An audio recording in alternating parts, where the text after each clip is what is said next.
এবং সৎ কাজের আদেশ এবং অন্যায় থেকে ফিরানো, এইটা হচ্ছে আল্লাহ রাব্বুল আলামিন বান্দার মধ্যে তখনই বুঝ দিবেন যখন বান্দা নিজেকে কোরআনের সাথে সম্পৃক্ত করবে।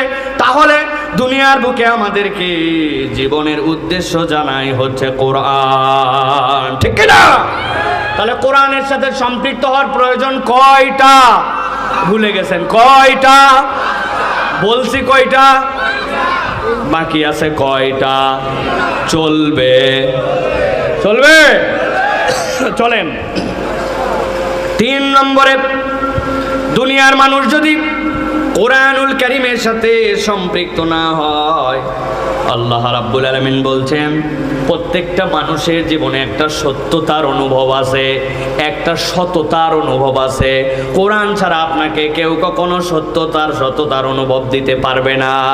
আপনি যতই ফিলিংস নিয়ে ঘুরেন না কেন, আপনি যদি কোরআনের বিধানের প্রতি পূর্ণাঙ্গ বিশ্বস্ত না হন, তাহলে কোরআন ছাড়া কেউ আপনাকে হৃদয়ের মধ্যে সততার অনুভব দিতে পারবে না।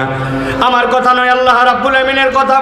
আল্লাহ বলছেন আল্লাযীনা ইউমিনুনা বিল গায়বি ওয়া ইউকিমুনাস সালাতা ওয়া মিম্মা রাযাকনাহুম ইউনফিকুন।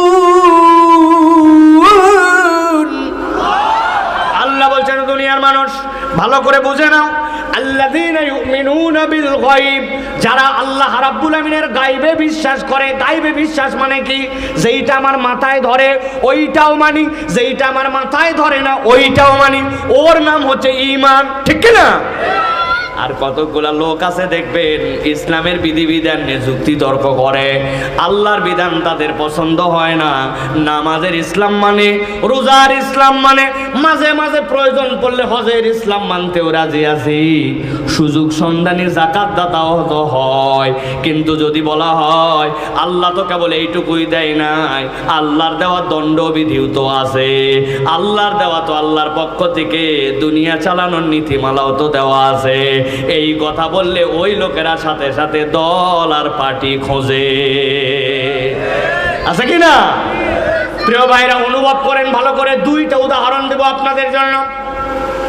হৃদয় থেকে কল্পনা করেন সত্যতার অনুভবটা ইসলামের বিধান দিয়ে কেমনে হয়।